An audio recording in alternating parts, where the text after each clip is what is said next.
My name is Kim Leadbeater and I'm the sister of Jo Cox, the MP for Batley Spen, who was murdered in June 2016. It's still very difficult for me to say those words, and I know that I'm a long way from understanding and processing what's happened to our family. When something so horrific and unbelievable happens in your life, everything that you think you know and understand changes. And my life has changed beyond recognition. I've been on the telly, I've met famous people, I've been asked to come to fantastic events like this, from Westminster to Milan and everywhere in between, but all for the worst possible reason. And as I say, I know that I'm nowhere near coming to terms with or understanding what's happened. But what I am clear about is that I will not be beaten by what's happened. It's not who I am, and it's the last thing my sister would want. I've always felt that you can't always choose what happens to you in life, but what you can try and do is to choose your response. Whilever I've got the strength to choose, I choose not to give in to the anger and the hatred and the self-pity. And believe me, I do feel those things.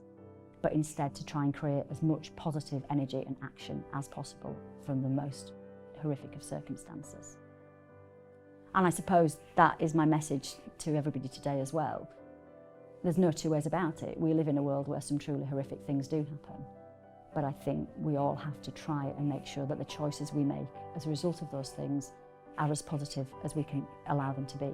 So I now work as an ambassador for the Jo Cox Foundation that was set up after Jo was killed. I also chair a local group of volunteers called More in Common Batley Spen, and I still try and run my business alongside that. So there's lots of juggling going on, but again, I'm going to do that for as long as I possibly can. What I'm not is an expert in any of the things that I'm going to talk to you about today. I wouldn't have chosen this life under any circumstances. I was very happy with the life I had. And Mum and Dad and I regularly said to Jo, that's brilliant, you've got the job and we'll support you 110%, we'll be behind you, we'll pick you up from the station, we'll feed the kids, we'll lend you money and clothes and things, but we don't really want anyone to know who we are. But as we've said on many occasions in the past 3 years, we are where we are. And that's why it's really important to me that I try and do as much good work as possible as a result of what's happened. The big thing for me is that the position that I'm in means that I have absolutely no agenda. My only desire is to make sure that something positive is created from what's happened. I don't need you to vote for me. I don't need you to like me, but I hope you do. But I hopefully want you to believe in the message that I'm giving and the work that we've started. So I'd like to start, if I may, by telling you a little bit about Jo. When Jo was killed, she was an MP, but to me, she was far, far more than this. And actually, it's way down the list of what she was. She was a wife, she was a sister, a daughter, a mother to 2 amazing children, and a humanitarian. Thoroughly lovely person. I've met so many people who knew Jo and met Jo, and I haven't met anybody who didn't like her. Whether you agreed with her or not, you couldn't not like her. She was just a thoroughly lovely person, and she believed in a better world, and she fought for it every day. And I've thought a lot in recent years about what made Jo Jo, and indeed what makes me me. And I think a lot of that comes from our childhood.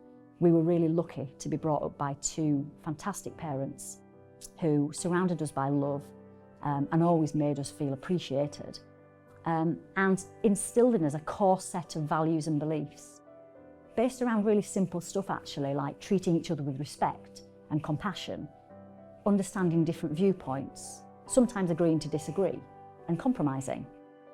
They also taught us, in true Yorkshire style, sometimes, if you haven't got anything good to say, keep your gob shut, which I actually said on Newsnight recently, which went down quite well. Jo was very down to earth and normal in many ways. We were brought up in West Yorkshire and Heckmondwike and Batley and Dewsbury and Huddersfield. Her granddad was a massive Huddersfield Town fan, so we spent lots of time over in this area. But she was also very strong, and she was very keen to succeed, and she was very intelligent. But what a lot of people don't know is that she was actually also very shy. So she had to work hard to get to the point that she did, where she was able to speak in the House of Commons and do the things that she did. And for me, that's what makes what she went on to achieve even more impressive. Before becoming an MP, Jo had worked in the humanitarian sector. She'd worked all over the world in countries like Darfur and Syria and the Congo, in places where people often had little food or water and often little hope. But she wanted to try and make a difference to people's lives. And having done that for 20 years, she wanted to come back to Batley Spen and to Yorkshire to make a difference to people in the community where we grew up. After she was killed, many people expressed the desire to make sure that the values and beliefs that Jo held weren't forgotten, hence the Jo Cox Foundation was established. And it was very difficult to pick what we should focus on because Jo cared about lots of different things. So we have 3 strands to our work. We work locally, nationally and internationally, which essentially reflects Jo's life. Locally, a lot of the things I do across West Yorkshire are around how we can build strong, compassionate communities. Nationally, we're doing a lot of work at the moment looking about the discourse in public life and the abuse of MPs and public figures. And then internationally, we were honoured a couple of years ago that the Department for International Development announced that they were giving some grants out in Jo's name, the Jo Cox Memorial Grants, for work to be carried out overseas in communities and countries where there are areas of difficulty, and particularly areas of potential conflict. So those are the 3 strands to our work. Locally, a lot of my focus has, as I say, been looking at how we can build strong and compassionate communities where everyone has a sense of identity and a sense of belonging. And that's driven by how Jo lived, but also by how she was killed.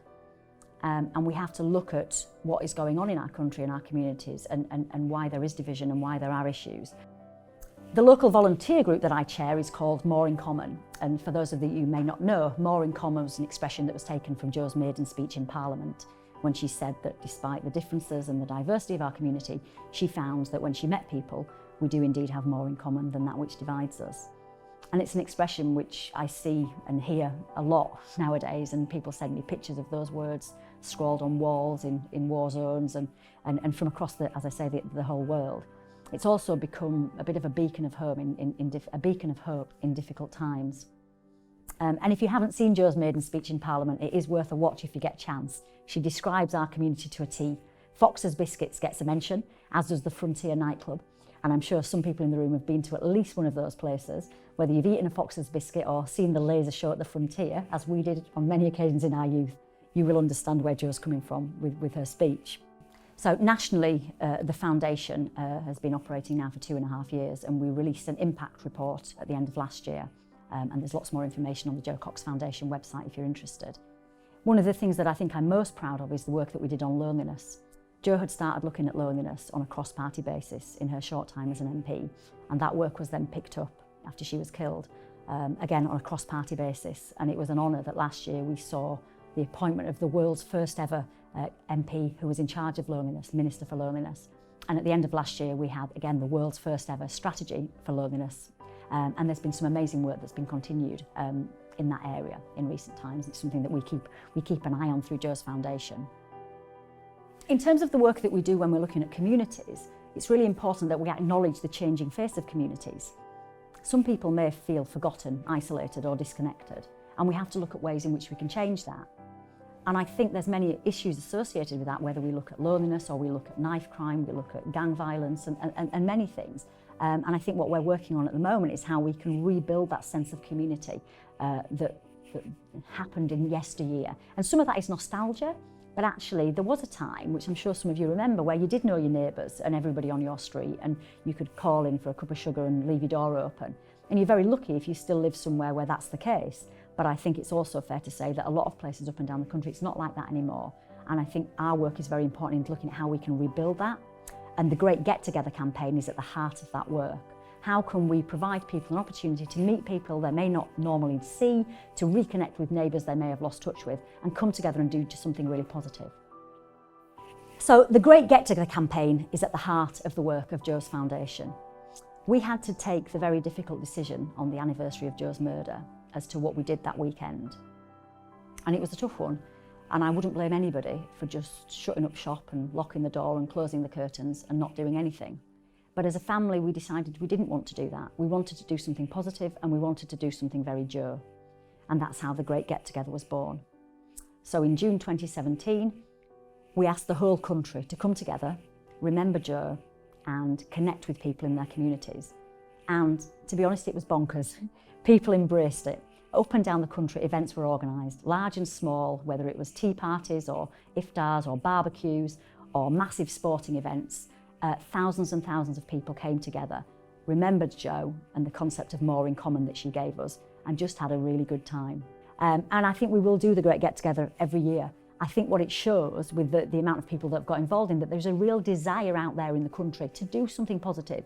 It would be wrong to pretend that life is easy at the moment in this country, and there are divisions, but I think the vast majority of people want to try and heal those divisions and trying to bring people together, and that's what the Great Get Together is about. But one of the things that we are keen to do is move the Great Get Together from a moment to a movement. So I think we will always have that very special weekend in June, but what we're trying to do now is to get people to do things all year round. What we see is when something really horrible happens, we see how people in this country really are and their ability to come together and be part of something. And actually, my opinion is we should be living like that all the time. And if we can, through Jo's Foundation, try and make that happen in some way, then we really want to do that. So we're setting up more in common groups up and down the country. And several of these actually set up themselves in the weeks after Jo was killed. So we've got people in Darlington, we've got people in Widnes, we've got people in Lambeth in London and Boston in Lincolnshire, who all came together and have developed more in common groups. But I suppose if you can take anything from what I've said around organising the events that might bring people together who wouldn't necessarily automatically come together, that's one way of looking at things. And also having year-round events where we can think about some of the values and some of the things that I've talked about. To do something at Christmas would be amazing. If you can do your own sort of mince pie moments campaign, that would be wonderful. But what I would say to you all is go forward from today with strength, with compassion, and with humanity, and think about how you treat other people around you, whether it's at work or at home. And if you can, while you're organising events and while you're doing the things that you do, think about Jo and think about the concept that she gave us. And always try to remember, despite our differences, in a really challenging world, we do have more in common than that which divides us. Thank you so much for listening.